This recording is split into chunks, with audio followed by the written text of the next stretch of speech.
"You're born on cold earthen tiles." The midwife wipes between your mother's legs, listens, then says, "It's a girl." No shout, no coin clink, just the stove crackling and your grandmother's jaw tightening. Someone opens the door to let the cold out so bad luck doesn't stay. Your mother looks at the wall, not at you. The midwife's hands pause. She has done this before. Here, survival runs on sons, rice, and rules you never chose. You'll live many lives across dynasties and jobs. Same body, new cages, birth, sex, hunger, silence. This isn't legend, it's logistics. If you like history told this way, slow, grounded, uncomfortable, leave a like and subscribe. Comment what time and place you want next. Now, let's start. You start hungry. Everyone does. Your mother's milk is thin because the millet was thin. Your grandmother tells the stove there were too many mouths in her day. It sounds like weather, not confession. People burn incense to kitchen gods, but full rice bowls and sons do most of the miracles. The midwife controls your first odds.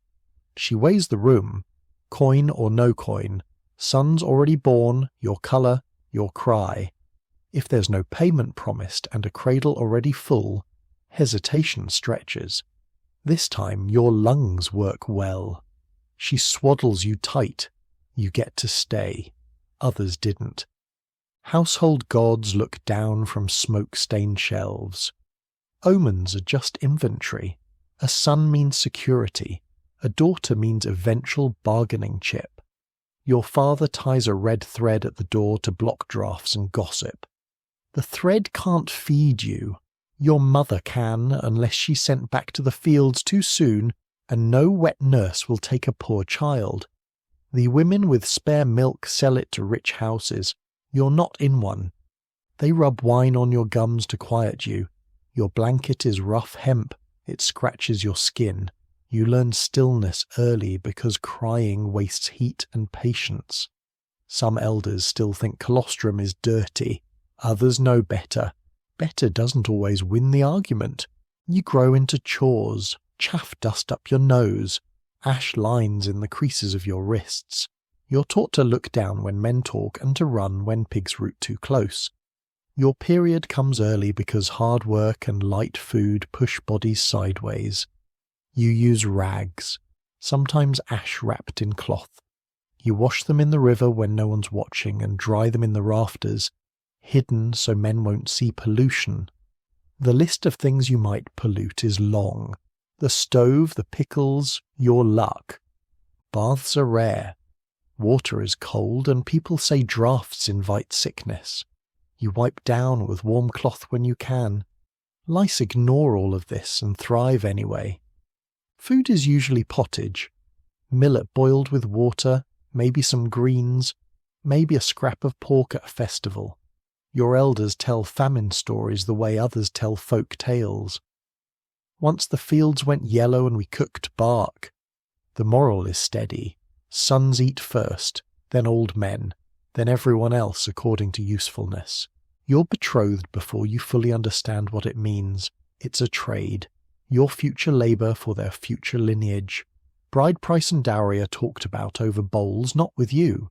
When the moon and grain schedule line up, you move to your husband's household. Your new mother-in-law sizes you up on day one. Teeth, hips, hands. She'll set your tasks. She'll watch your cycle. If you're late, she watches your face like a storm cloud. Sex isn't a conversation, it's a chore between threshing and sleep. Auspicious days matter when people have energy to care. Usually they don't.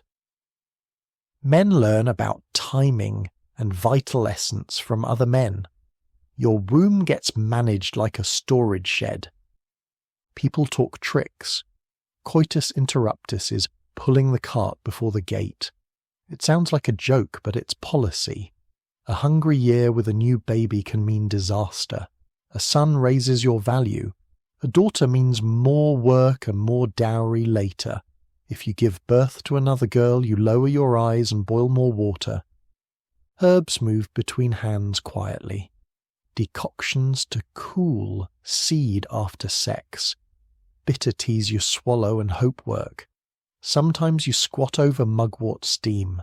Sometimes you wash with vinegar because someone's aunt swears by it. If your belly swells anyway, blame rolls downhill to you. Postpartum comes with rules called sitting the month.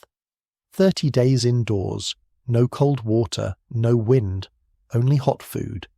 In theory, it protects you. In practice, you share air with braziers and germs. The midwife doesn't wash her hands. Fever often shows up on day 3 or 4. If it doesn't, your muscles still scream every time you stand. The floor is the only doctor. Pelvic injuries aren't talked about. If urine leaks, you wash clothes in secret and hang them where no one will comment. Fumigation with herbs is the only treatment. Sometimes it soothes, sometimes it scars. You go back to work either way. Work doesn't wait. The gods keep their smoke. Life keeps its ledger. A son might feed you someday. A daughter will braid your hair, then leave for another house. You count jars, you count days, you count your words. A wrong sentence can cost you a bowl of millet. One neighbour's newborn disappears. No one says why. A tiny mound appears near the well. People lower their eyes when they pass. Hunger makes cruelty sound like necessity. Silence becomes armour. You learn what you'd never do. You also learn the line can blur if winter stays too long. In a decent harvest, moods lift. Men laugh more. Withdrawal gets used more because a new mouth can ruin next year's plan. He calls it kindness. You see the accounting. This is the math you're born into. A son earns rice, you earn quiet. Centuries will polish the rules and change the names. The body stays the same. The balance sheet doesn't. You don't marry for love. You marry into a workshop. The air smells like smoke, oil, wet wood. Your husband planes boards. His father counts coins. His mother manages you. You arrive at dawn. Daylight belongs to work, not ceremonies. There's a bride price and dowry. Some coins, a trunk, a pot. Everyone acts like these numbers measure your worth. They actually measure how tight your leash is. The first week is inspection. Your mother-in-law watches your sewing, your sweeping, how your hands move and your mouth doesn't. She checks your teeth and the whites of your eyes like she's buying livestock.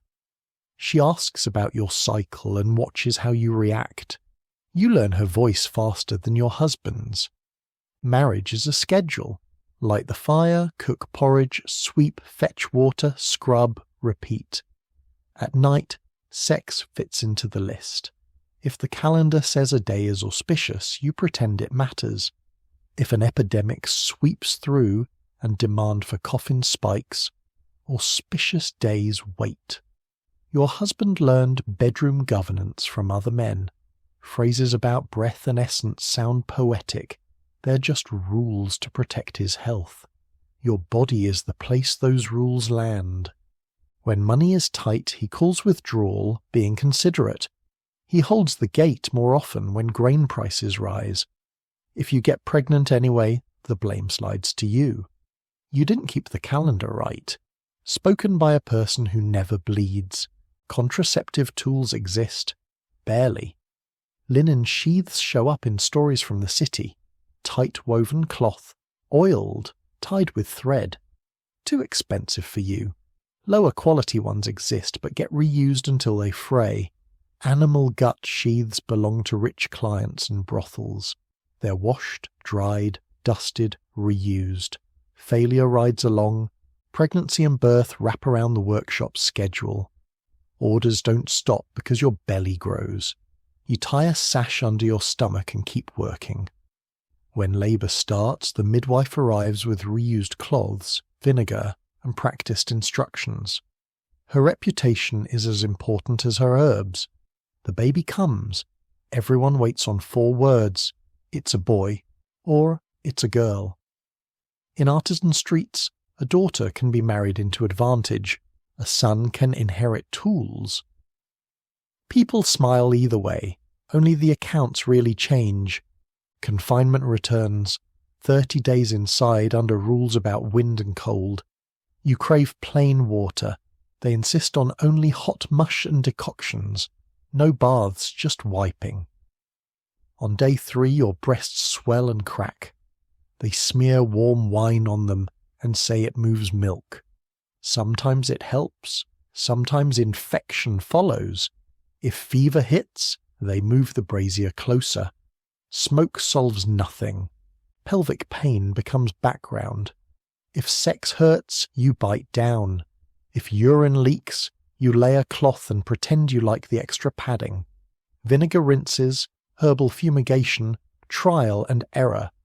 Some treatments burn, some do nothing. You endure in silence because complaint is extra work. Bedroom manuals drift through literate neighbourhoods. Thin books promising harmony. The drawings are gentle. The text talks about mutual joy. In practice, the schedule still centres him. He reads about balancing yin and yang, then visits your room according to his mother's orders and the shop's workload. Money flows differently than in the village. When business is good, there's meat in the stew. When a client delays paying, everyone tightens belts.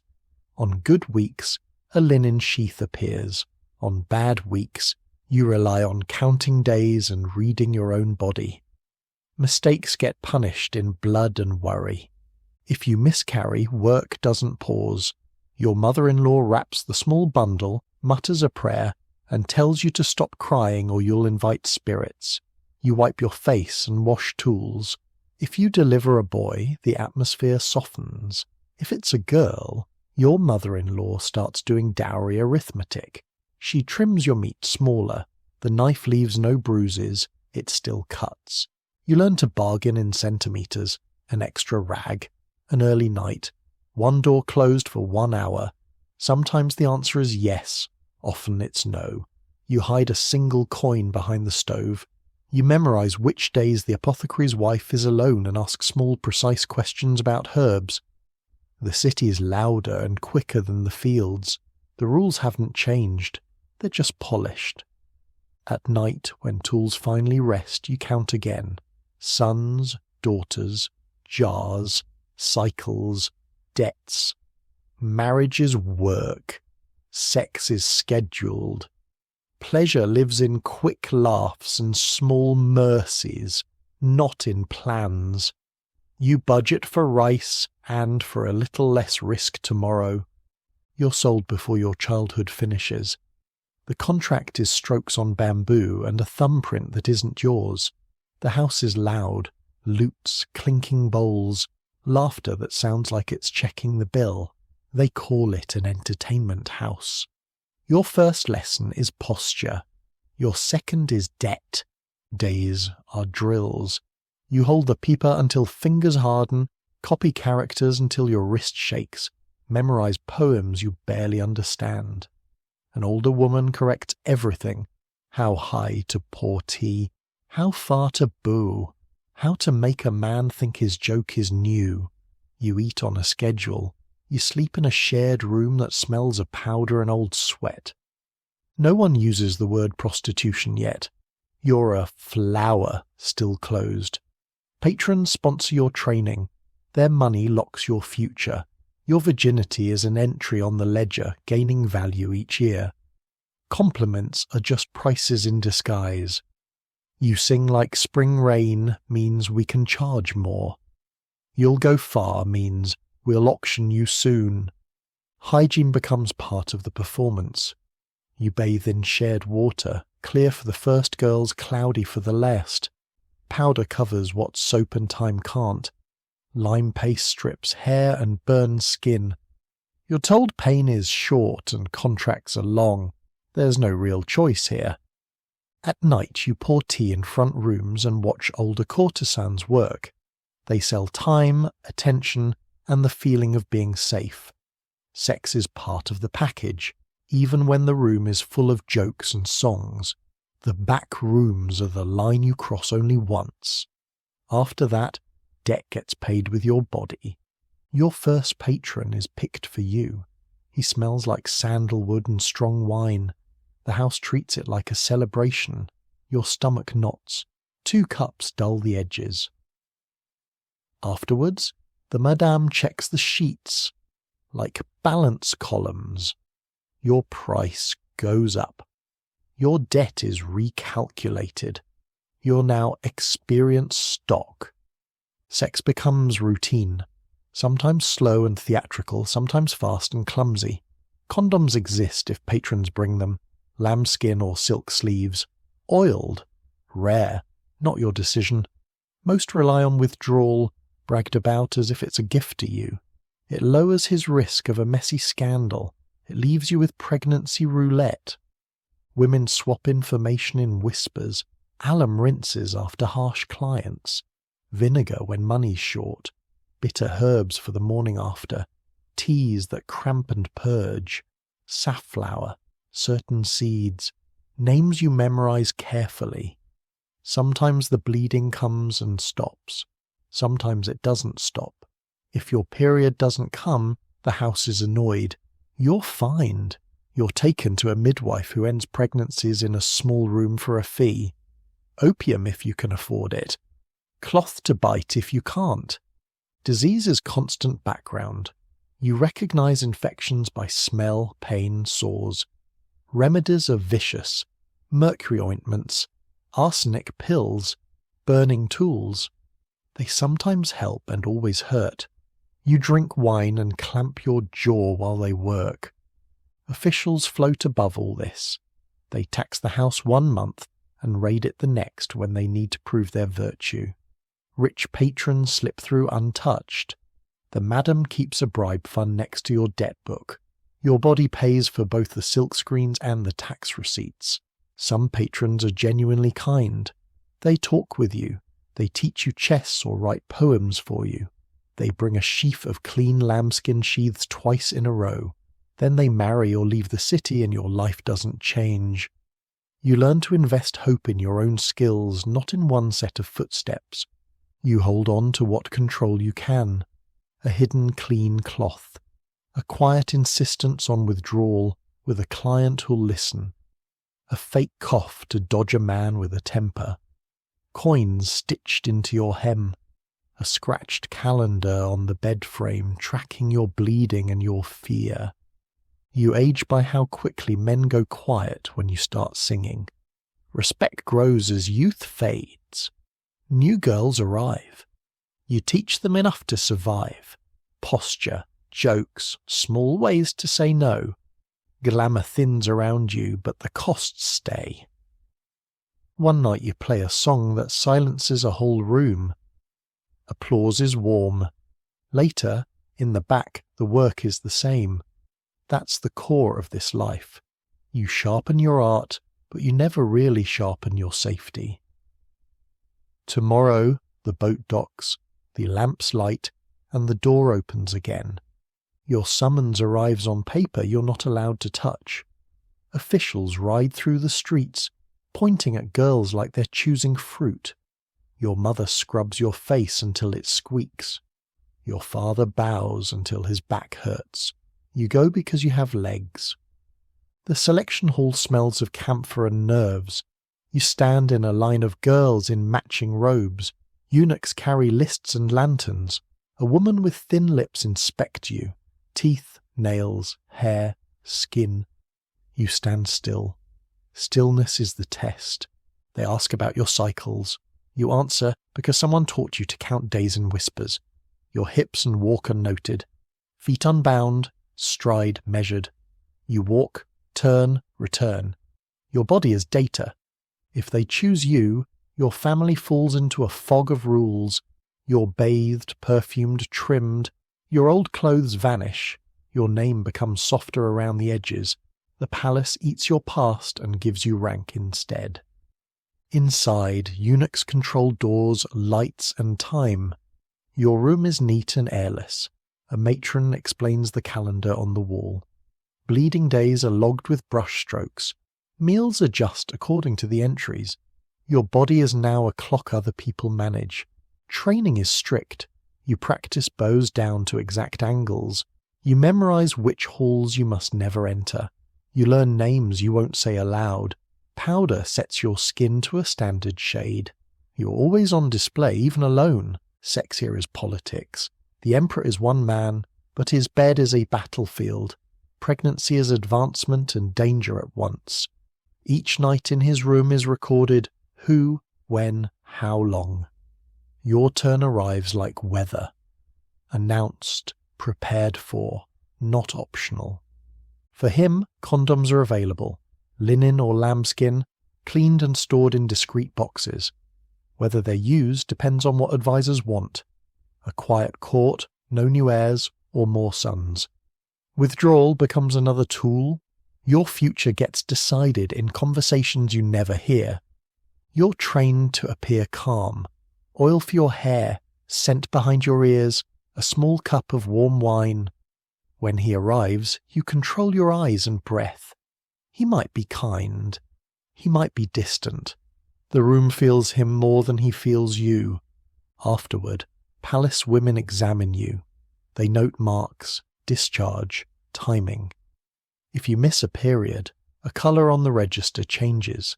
Gifts appear. So do rivalries. Smiles turn sharp. Herbs that end pregnancies circulate in shadows. Safflower, croton oil, musk in dangerous doses. Some women take them because carrying a child without protection from a powerful faction is a death sentence. Others are forced. You learn the plant names. You learn to count days carefully. Miscarriages are personal and public. You bleed. The record changes. Your quarters change in warmth and attention.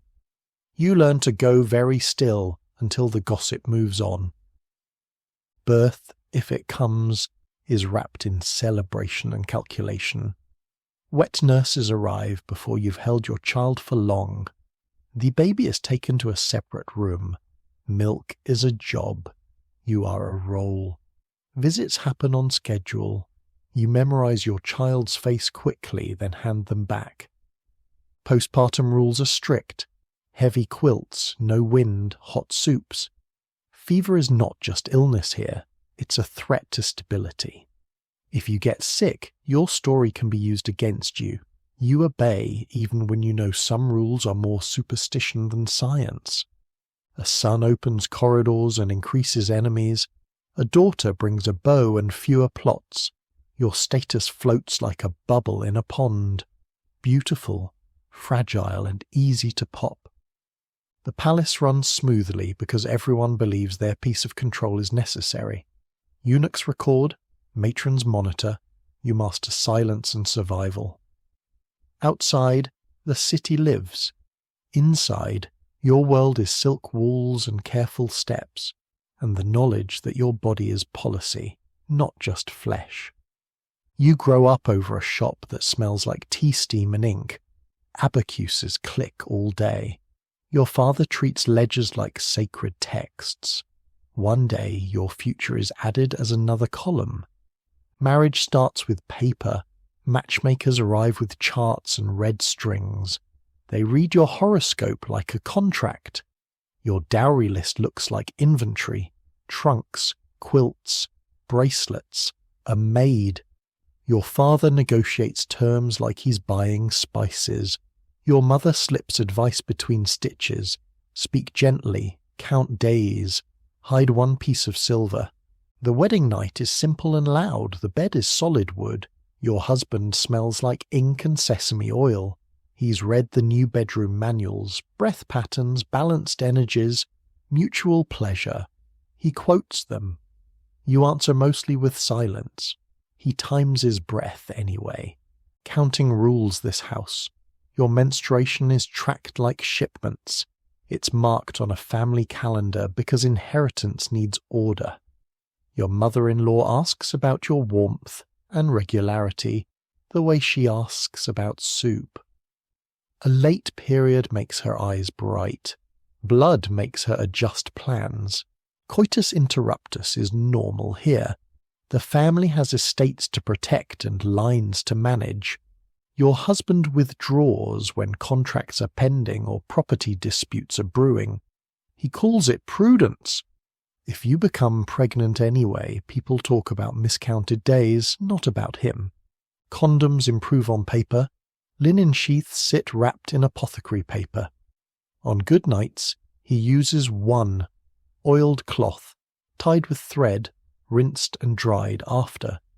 Sometimes crackling oiled paper sleeves are tested and discarded. Wealthy men brag about lambskin like rare teas. You hear about them. You rarely feel them. Doctors describe you in elements, not organs. A physician feels your pulse through silk and announces a cold womb. You're given moxacones, ginger wine, long lists of do's and don'ts. You follow most of them. Some work. Some just soothe worry. Confinement stretches longer in wealthy houses. 40 days inside. Door closed, no wind, no baths. Hot soups and heavy quilts. You sweat, ache, and crave cool water. Boiled linen pads dried in sun are a small mercy. Fever lingers at the edge. Sometimes boiled water and luck win. Sometimes not. Bedroom manuals promise harmony. Some authors truly mean both partners' comfort, but schedules still drift around exam dates, shipping cycles, and auspicious nights. Your body becomes a category: fertile, bleeding, recovering, available, unavailable. The market outside grows rich. Richness brings tighter control, not freedom. Servants report if doors are shut too long. Older women count how often you visit the latrine. A midwife quietly delivers herb bundles to the back gate. Teas to bring blood. Teas to hold it. Seeds that older women warn you about with only their eyes. You brew bitter cups when you need to. You don't tell anyone. Your husband compliments his own timing when there's no pregnancy. You let him. You learn small leverage. You claim headaches on days when the shop is under stress.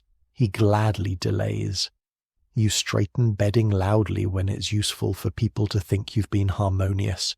You fold pads in a pattern that tells the maid to boil them longer.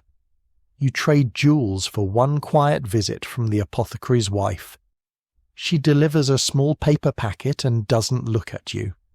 If a daughter is born, the family is pleased but not dazzled. They weigh dowry expenses against future alliances. For a son, the whole courtyard celebrates. You stand in that light and feel another hook set between your shoulder blades. At night the city hums with deals. You lie awake, counting. Days since bleeding, nights with a sheath, cups of warming wine, coins hidden in a shoe. Your body is a ledger others update. You keep your own version in the margins. You enter the brothel at 12 because hunger doesn't wait. The contract is a tally stick, a thumbprint, and a bowl of noodles you now owe back. For a week they call you little sister.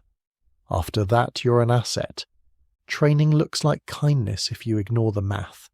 Songs, jokes, the tilt of your head, how to refill cups so men feel chosen. Then fines.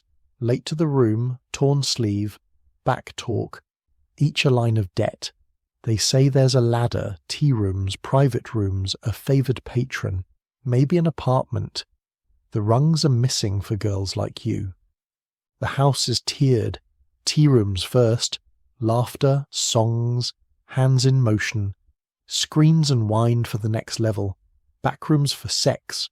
Clients say they're buying time, not bodies. Either way, safety isn't part of the price. Contraception is always a negotiation. Lambskin sheaths appear with rich men who can afford them.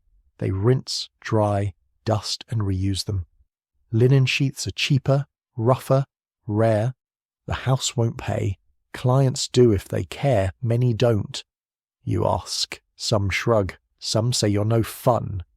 Withdrawal is the loudest promise. Don't worry, I'll protect you.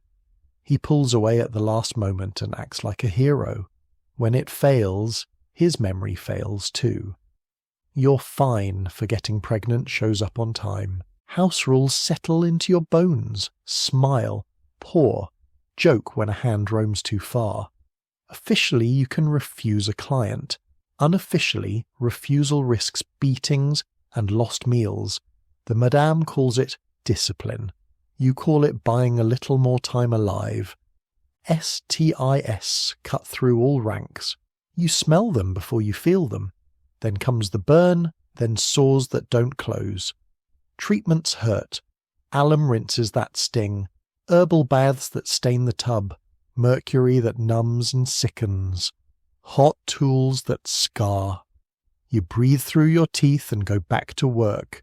You track your cycle like hidden money. Notches under the bed, knots in a string. If you're late, you drink bitter herbs. The cramps knock you sideways. Sometimes it works. Sometimes you end up in front of the midwife biting cloth while she works. The house charges the visit to your debt. Debt is weather. It rains every day. Torn robe? More debt. Earrings from a client? The house keeps half. You still stash coins in hems and swallow a ring if the raid alarm sounds. Good nights exist. An easy client, a full lambskin, extra coins. For a few hours your body isn't punished. Bad nights pay the same. Someone drunk and cruel. Someone who refuses any precautions. Someone who splits the sheath and laughs. You rinse with vinegar because it's what you can get. It burns. You show up for work anyway. Sometimes a regular says he'll buy you out. He talks about a small shop, a quiet life. You let yourself imagine it. Then he vanishes. Marriage, illness, debt of his own. You climb back to work. The ladder is painted on the wall. You age early, not in years, but in how the room sees you. New girls arrive. You move to later hours with rougher clients. If the madam likes you, she pulls you into management. Then you collect fines instead of paying them. You soften where you can. You can't change the structure. A friend disappears. Some say she married rich. Some say her body washed up under a bridge. Work doesn't stop either way. One night, a client's sheath breaks. You feel the wrongness. He brushes it off. Weeks later, you climb stairs to see the midwife again. She knows your name without asking. She works quickly. You pay. You walk back to the brothel hunched and quiet. The city bell rings for curfew. Swifts scream under the eaves and sleep pressed together. Their survival makes sense to you. You go back inside. The lamps are already lit. You adjust your hair and step into the front room. The songs haven't changed. War starts as dust on the horizon. Hooves churn fields into powder. Your family runs until you can't. Riders on small horses don't run, they surround. Men in armour count you like cattle. Your mother grips your wrist until someone pries her fingers away. You become a prize. A translator speaks words that don't have kind versions. A man gestures toward his tent. He doesn't shout. That quiet feels worse than rage. You walk, because walking means living. Your father kneels in the dirt behind you. That's his plan. You don't see how it ends. The step camp smells like meat, leather, and horses. Women move quickly, not gently. They wash you in a basin used for everything. An older woman braids your hair tight. The man who claimed you nods once. It's called marriage. It feels like ownership. No one explains sex. It just happens. He isn't cruel. He also doesn't ask. Your consent isn't a category here. You learn his habits. When he loosens his belt, when he drinks, when he rolls into sleep.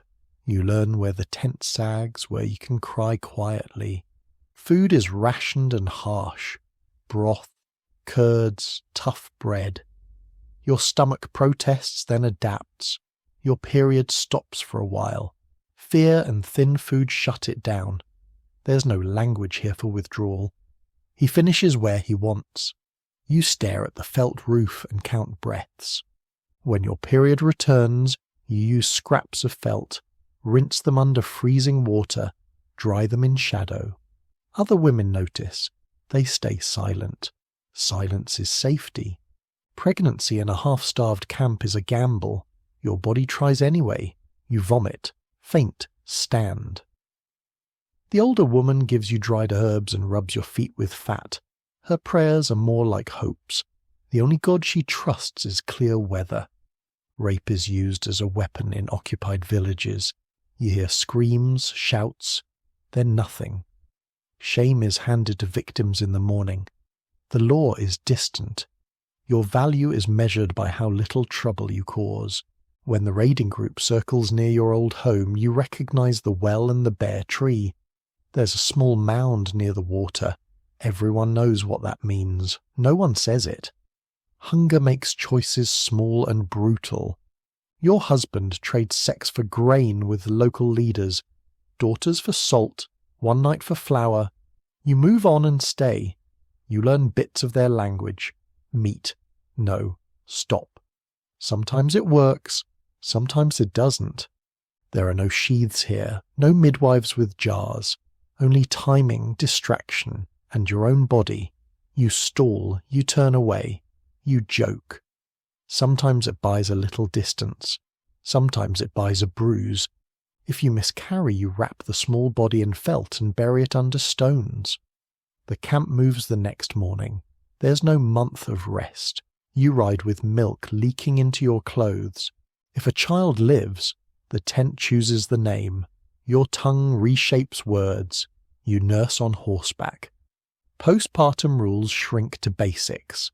Stay warm if you can. Drink broth if it's there. Fever comes or doesn't.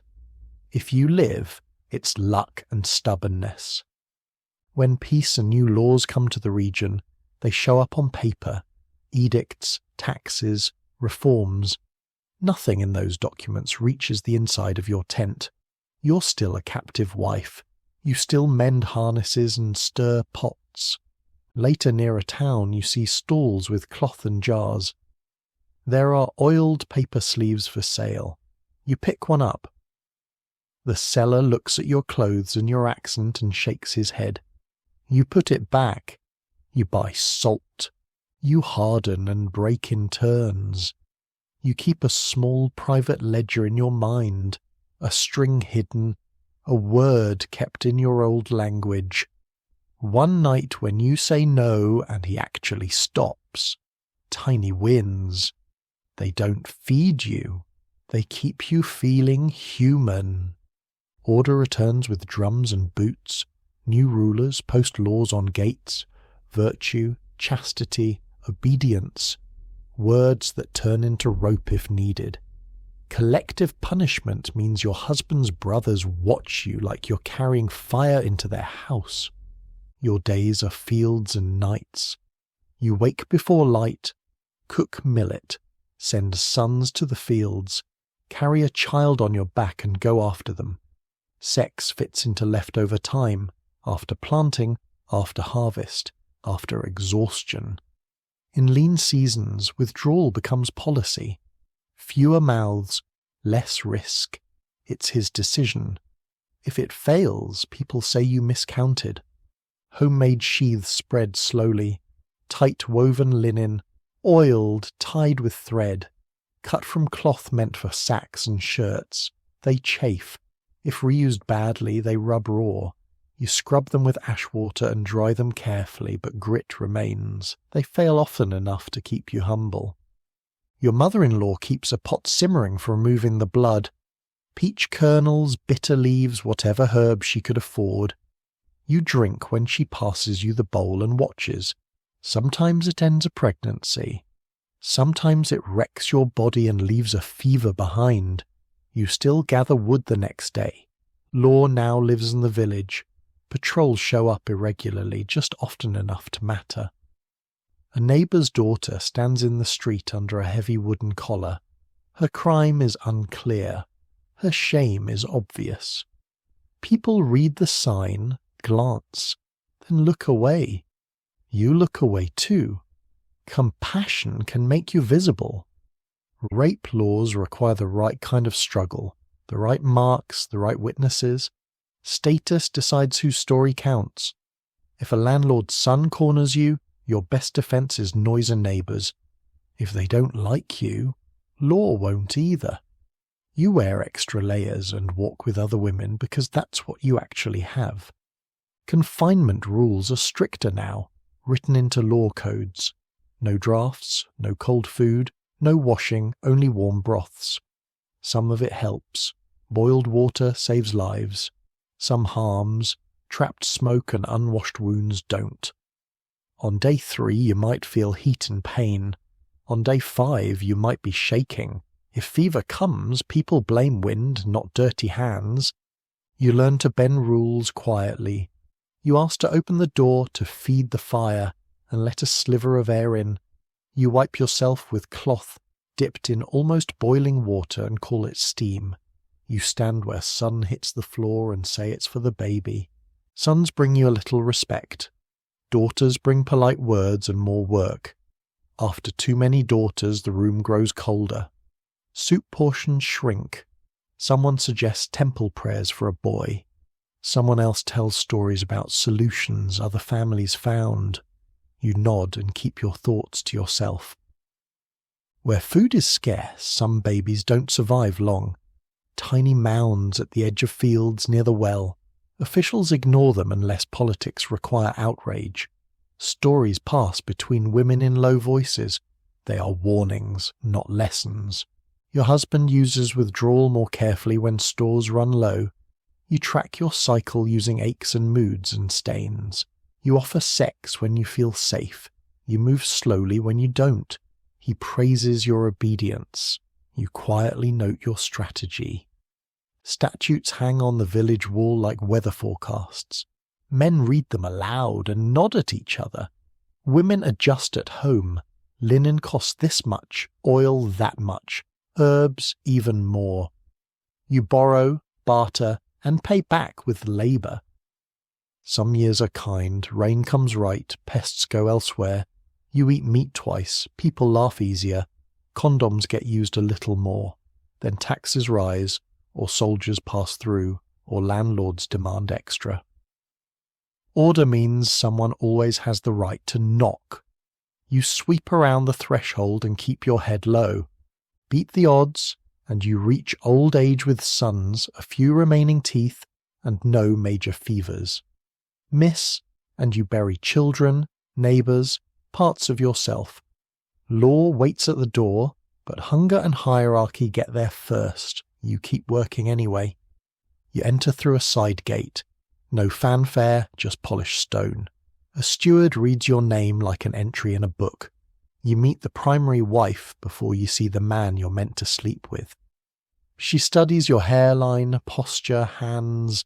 Her smile is perfect and distant. The house runs on rank disguised as manners. Rooms, dishes, even candles have status. You're given a chamber with fine screens and a window that barely opens. Servants appear and vanish without sound. A senior maid explains the roster.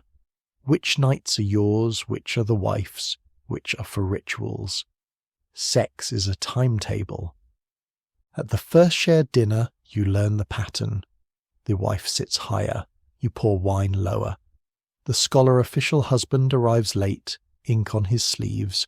He's polite but distracted. He glances at you. The wife's fan rises a fraction.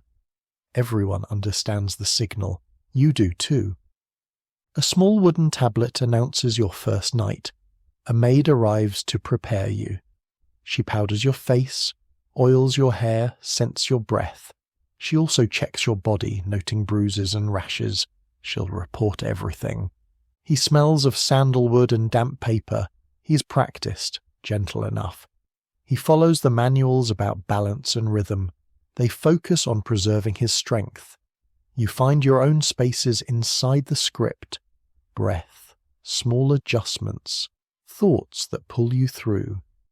Afterwards, footsteps shift outside the door. The night is written down.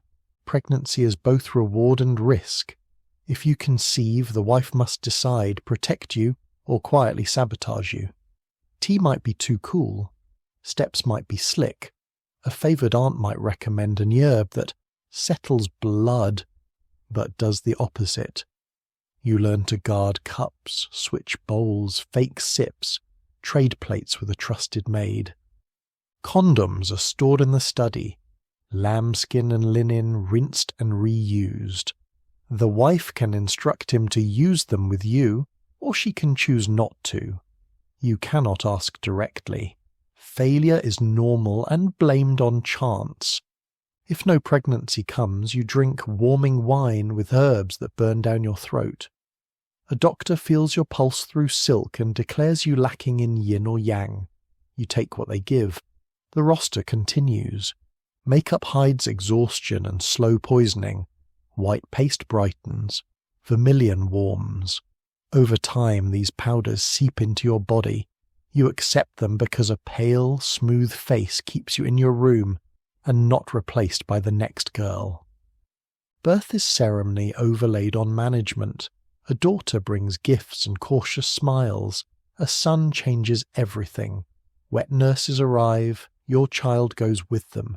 You rest under silk and strict rules. No wind, no baths, endless soups. If you fever, more quilts are piled on. If you recover, the rules take the credit. You see your son at set times. You hold him for a few heartbeats, memorize his cheeks, his weight, his smell. Then he's taken back to the nursery where the wife's word dominates. Your safety depends on the wife's mood and calculation. She might send medicine when you're bleeding too much.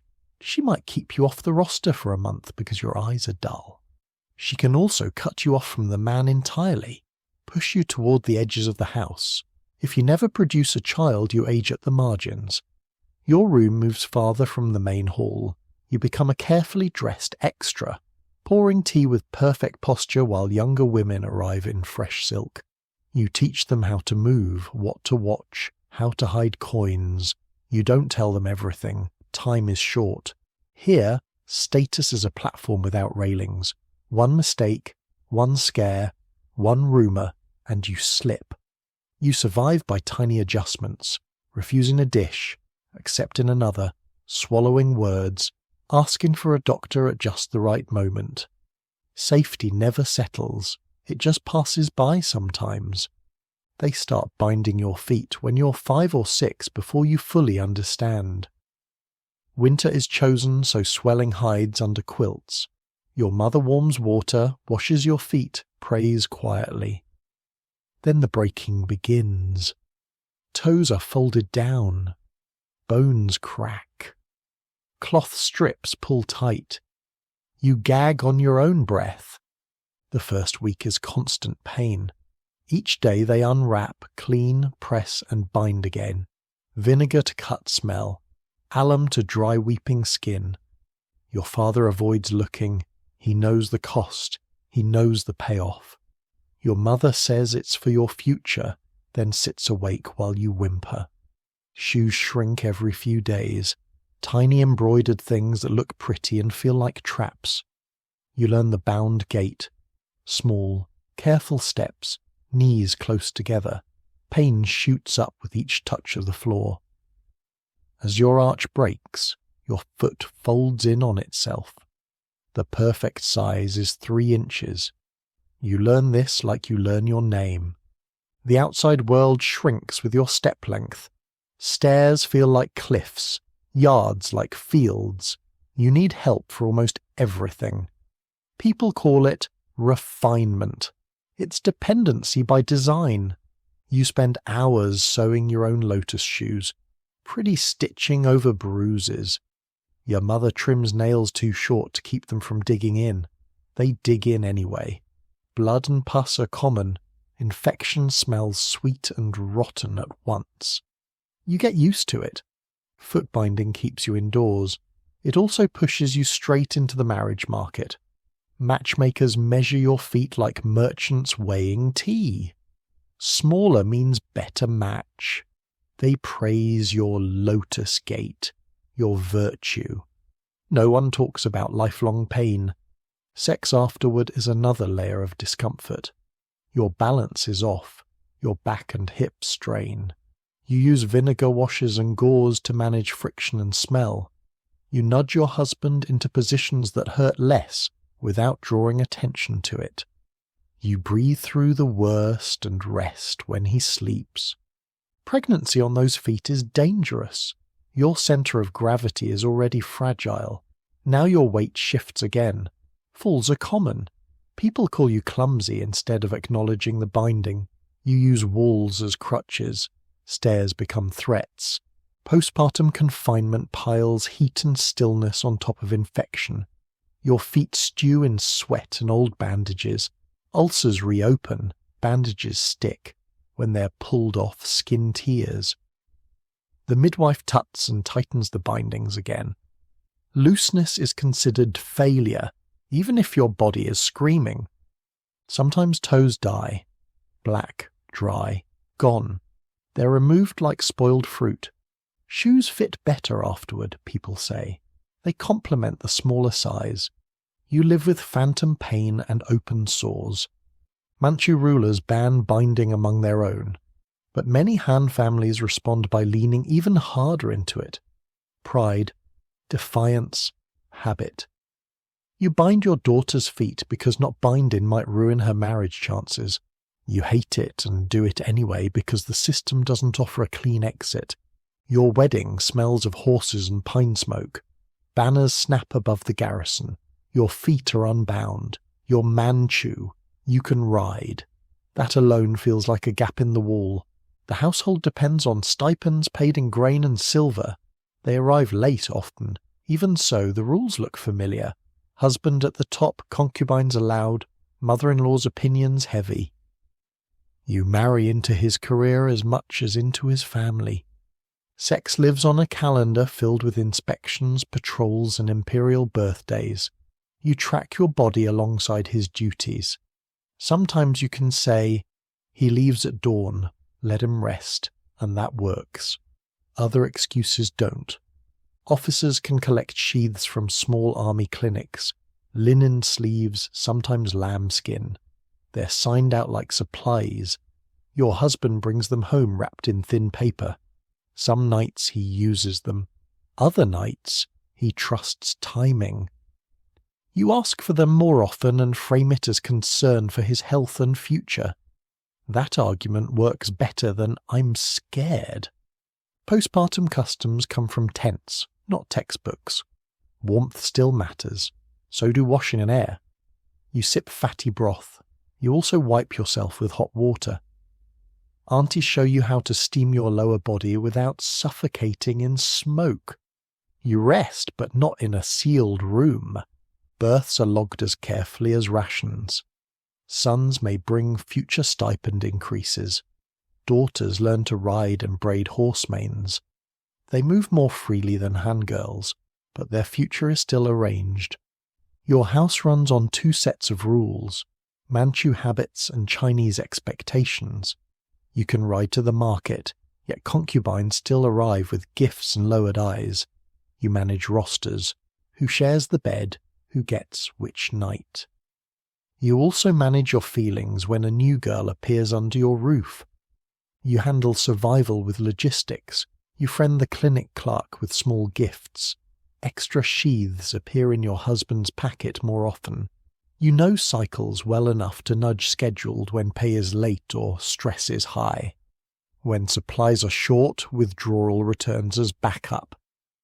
Menstruation is treated plainly. Doctors ask, you answer. They can write notes excusing you from some chores.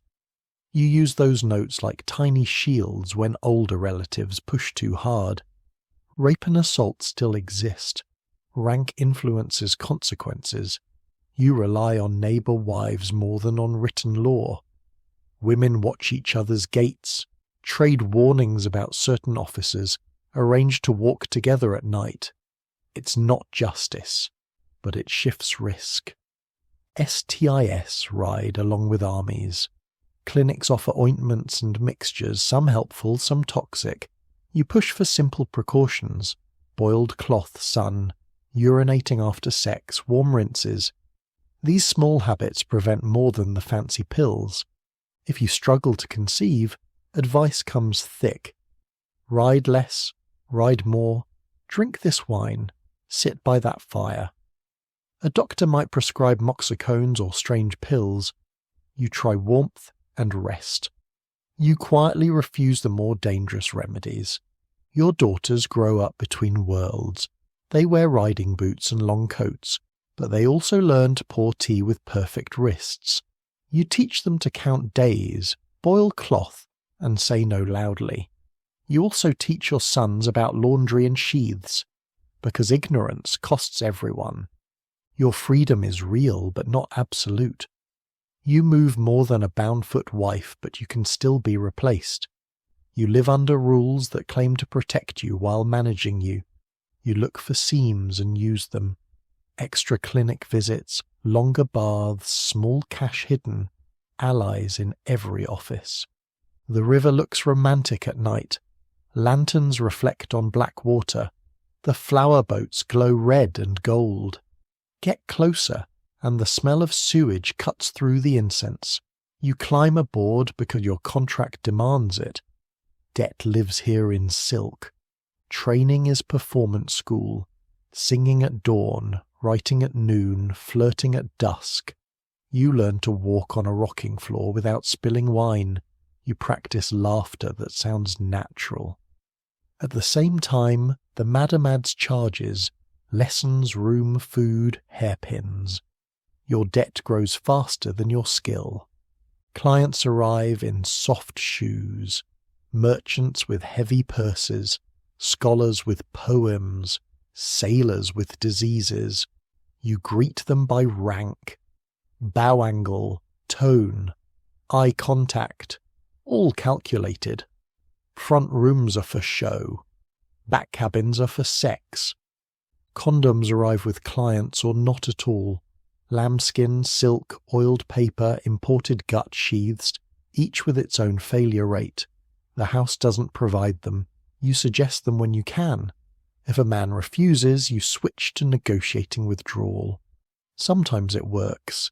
Sometimes you lose. You build your own quiet toolkit. Alum, mild herbs, a boiled cloth hidden just for you. After sex, you rinse with warm water poured from a small kettle you control. You pat dry with cloth you disinfected yourself. It's not perfect, but it's something. Abortions happen at midday. The boat sways. A midwife arrives with a basket and expressionless eyes. She uses her tools. You bite on a stick or breathe opium smoke if you can afford it. Sometimes you stand by evening, sore but alive. Sometimes someone else cleans the cabin. STIs spread along trade routes. House doctors push mercury ointments and arsenic pills. You learn to say no to some of them, using boiled water, sun, and rest instead when you can.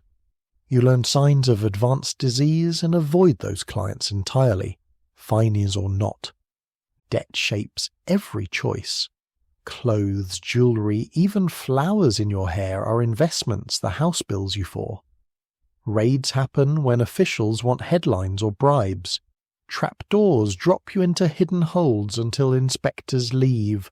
Fines for the raid are added to your total. You develop a sharp nose and quicker reflexes. You smell bad breath, sour sweat, signs of sickness. You fake coughs to move clients to other girls. You change topics. You sing instead of pour. Each small decision buys days. You teach new girls the same tricks. How to press a sheath into a man's hand like a compliment. How to mark cycles with tiny stitches in a hem. How to convince a rich client to pay just to talk or sleep. On festival nights, the river explodes with sound and colour. Lanterns drift, drums echo. Business is good. You sing until your throat aches. Later, alone, you scrub blood out of sheets and tuck one coin into a gap in the floor, your secret savings. Words like rights and modern medicine drift from shore. You hear them, but contracts don't tear that easily. You keep stashing money. You keep buying or bargaining for safer sex. The river keeps moving. So do you. The textile mill greets you with noise and dust. Looms slam all day. Air is thread and lint. You clock in with a thumbprint and a number, not a name. The dorm holds 8 girls in one small room. Plank beds, single bucket, one stuck window. Wages are written on a board, then cut down by fees. Bed, rice, training, lamp oil. You send what's left home because your family's hungrier than you. Managers walk the aisles like they own the air. Some expect smiles, some expect more. They hint at easier shifts or better pay. You say brother, uncle, sir, to remind them of their own families. Sometimes it softens them, sometimes it doesn't. Sex becomes tied to survival. A foreman offers meat coupons. Another offers overtime pay. You balance a safer shift against a dangerous favour. You rarely get both safety and food. You and your roommates never go to the latrine alone. You keep hairpins and needles handy. You learn the patterns of footsteps in the hall. You share strategies more than secrets. Periods are messy. Rags, paper, even sawdust get pressed into old cloth. Pain and infection follow. Boiling pads would help, but breaks are short. Latrines overflow, skin cracks. You smear leftover lard on sores. Condoms exist in the city, in shops that look at you like you're trouble. A single sheath costs more than a day's pay. One night you and another girl pool coins and buy a linen one. Reuse it between you by washing, drying, hoping. It fails anyway. Men promise withdrawal and blame you when it doesn't work. When you're late, you go to the tea stall woman who has seen this many times. She hands you bitter herbs and a warning. You drink and cramp and keep working. If that fails, you visit a backroom midwife who works fast for cash. Pain is part of the price. So is blood loss. You work again the next day, slower. Pregnancy means losing your job. The factory doesn't say it out loud. Your name just disappears from the board. The dorm matron tells you to pack. You leave with a bundle and nowhere good to go. Some girls hide swollen bellies under loose clothes and keep running looms as long as possible. Some give birth in cheap inns or relatives' corners, then go right back to machines. Babies end up in relatives' arms, orphanages, or wrapped in cloth near temples. Postpartum rest is luxury. Fever is common. STIs show up as burning, then discharge, then sores. The factory clinic, if it exists, gives out nameless ointments. Some contain mercury. None come with clear explanation. You use boiled water and sun when you can. You swap safer methods with friends quietly. Outside, the city shouts slogans, strikes, rights, reform. Organisers speak about justice. You listen, but missing a shift means losing wages. You're tired, and survival doesn't wait for politics to catch up. You get by on small mercies, a kinder bunkmate, a week with fewer loom breakdowns, a foreman transferred elsewhere, clean rags from home, rice with a bit of fat. You hide coins in your mattress seam. You count days since your last period. You track which men keep their word and which don't. You watch girls arrive and vanish. You send money home because you remember what it felt like to be hungry there. The mill eats people. You keep working. You're not a symbol. You're a person holding a loud, dangerous world together with cracked hands and a stubborn spine. You've seen glimpses of them. Now look straight at the people and papers that shape your odds. Midwives first. They arrive with baskets that mean birth, loss, or both. Knives, string, cloths, herbs. They help women deliver. They also end pregnancies, place babies into richer arms, or quietly bury what couldn't stay. They're paid in grain, coins, jewellery, and secrecy. They store recipes in their heads. Safflower to move blood, motherwort for cramps, unnamed seeds for harsher work, vinegar steam for swelling, fumigation when infection starts and there's no doctor. They boil water longer than others think necessary. That saves lives. They also rush, reuse cloth, and trust old cures that scar as often as they heal. They do what they can with what they have. Eunuchs next. In palaces they manage time and sex, they keep bed ledgers, which woman, which night, for how long, what cycle day. They don't care about feelings, they care about heirs and stability. A missed period triggers notes. A miscarriage prompts transfers. They decide who gets access, which quietly shapes laws. Their real power is information. They know which concubine switched cups, which advisor has a pregnant niece, which wife insisted on lambskin sheaths. They spend that knowledge to survive and to direct outcomes. They don't write policy, but they bend it. Then manuals. Medical texts explain women's bodies using cold, stamp, and blocked key. Remedies pile up. Moxa, wines, powders. Some help, many don't. Bedroom guides talk about shared pleasure and harmony, but centre on preserving male vitality and managing female behaviour. Moral books tell you to be modest, obedient, quiet, and grateful. None of them have to live in your skin. You learn to sort useful from harmful. Boiled cloth, moving air, clean water, rest. These you trust. Lead face powders, mercury ointments, arsenic tonics. You skip if you can. Fumigation and cautery you treat as last resorts. Condoms thread through history in many forms. Linen, lambskin, silk, oiled paper, imported gut. Some protect from pregnancy sometimes. Some protect from disease a bit. Most are expensive and controlled by men. They are praised as mutual safety, but in practice they mainly protect his lineage. Your risk remains. Withdrawal is everywhere. In fields it's about food. In shops about inheritance. In palaces about politics. Men brag about their timing. Women track the failures with blood and fear.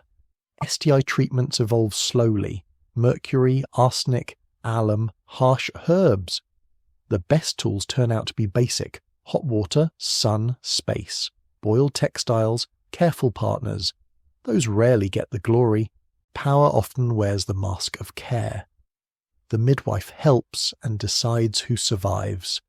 The eunuch organizes and shapes destinies.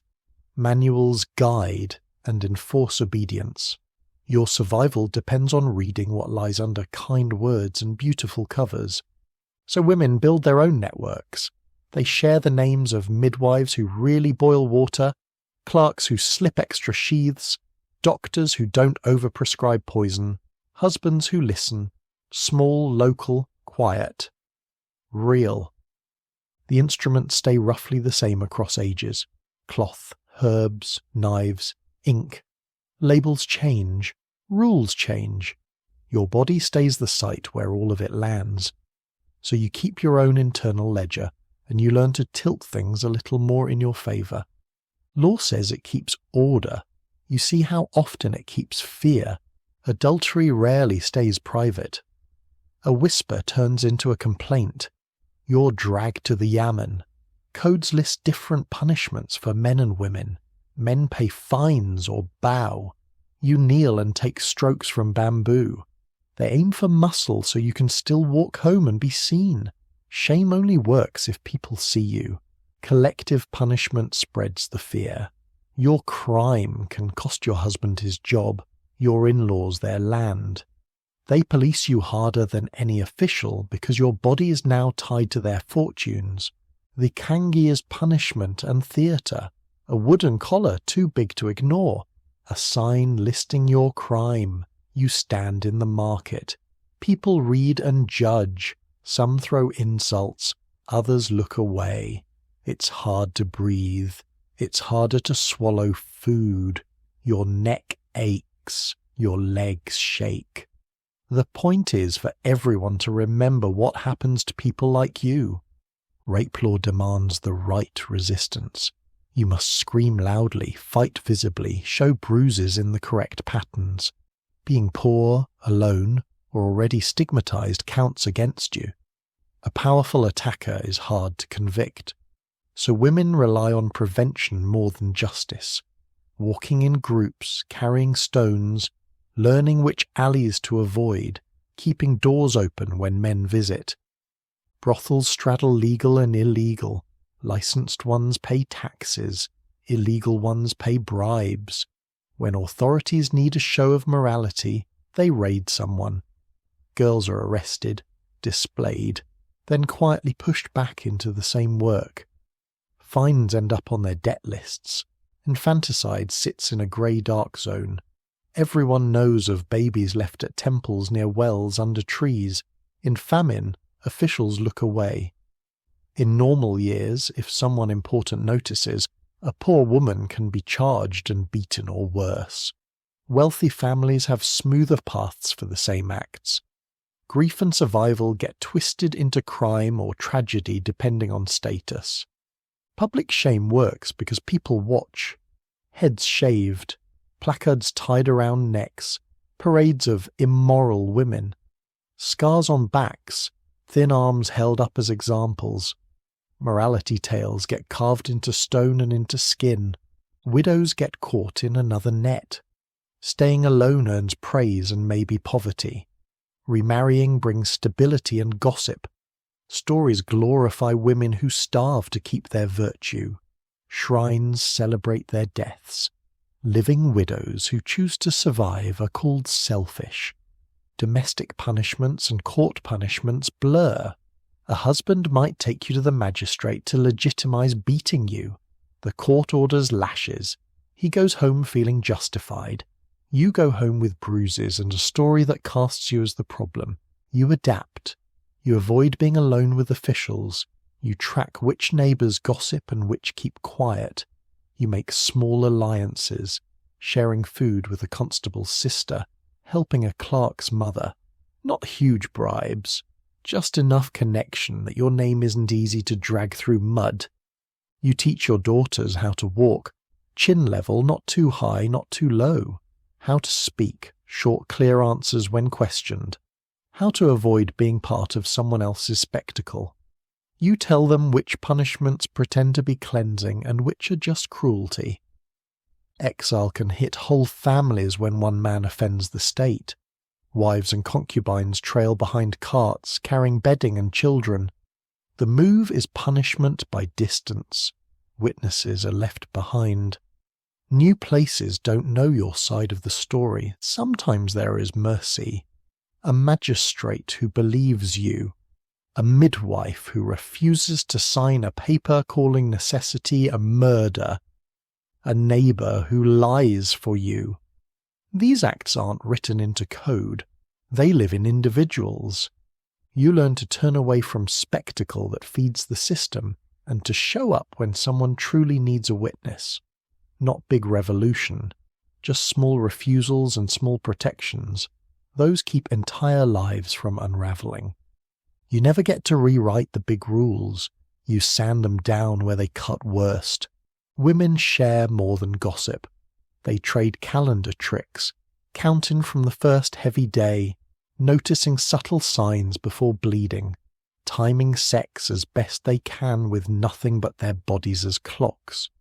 They pass midwives' names folded inside food parcels. They note which ones boil water long, which ones don't speak to officials, which ones keep their hands clean. They build corners of pleasure where they can, a locked door, a night when you and your husband move at your pace, a moment alone. You protect that time with simple excuses, a headache, extra prayers, a task you must finish. You're not asking for permission to feel okay. You're taking tiny, safe chances. Postpartum care becomes an everyday science. You insist on boiling water, even when others roll their eyes. If washing is banned, you steam cloths instead and press them gently where you hurt. You place the brazier at your feet, not under your face. You argue for fresh air for the baby. knowing it helps you too. You send back soups that taste bad. You accept those that help. Hygiene improves by inches. You sew pads with smoother seams. You insist they be boiled and sun-dried. You remind daughters that rags shouldn't be shared. You dilute vinegar until it no longer burns. You keep a kettle hot almost all day. Sex safety becomes strategy. You introduce sheaths as his idea or as care for his health. You compliment his prudence. When that fails, you shift to timing arguments. Not on this day. It's bad for your essence, backed by manuals men read. If withdrawal is all you have, you steer pace and position so that last-second move actually happens. Money buys thin slices of control. You mend clothes for neighbours, sell embroidery, fix hairpins. You hide coins in hems and under floor tiles. With that money, you pay midwives at better times, buy lambskin instead of bad paper, or purchase decent food when your body is weak. It's not freedom. It's options. You invest in people. A kitchen girl who swaps cups when needed. A clinic clerk who sneaks an extra sheath. A midwife who corrects dangerous customs. You feed these relationships and they feed you back. You teach daughters the practical rules. Count days, don't share cloth. Boil pads, say no early. Don't walk alone. You tell them which floorboard hides coins, which neighbour to trust, which alley to avoid. You teach sons, too, how to boil laundry, why to use sheaths, what consent looks like. You make sure they understand that prudence isn't just a word they throw around later. You also learn to say no to cures that are worse than the sickness. You skip arsenic pills, lid pastes and harsh ointments when you can. You choose time, rest, sunlight and boiled water. You live longer because of it. Women's networks act like unofficial clinics and research labs. A safe herb combination travels faster than an official edict. Dangerous recipes die out when enough women share the bad outcomes. Information spreads over cooking fires and laundry lines. You protect others when you can. You open your door when a patrol is near and a girl is walking alone. You host a friend for a night when her boss suddenly needs her overtime. You signal during interrogations. You offer clear, short testimony when it might save someone. You stop watching public humiliations for entertainment and encourage others to sit inside with you until they pass. Shame needs eyes. Denying it some of those eyes is a small act.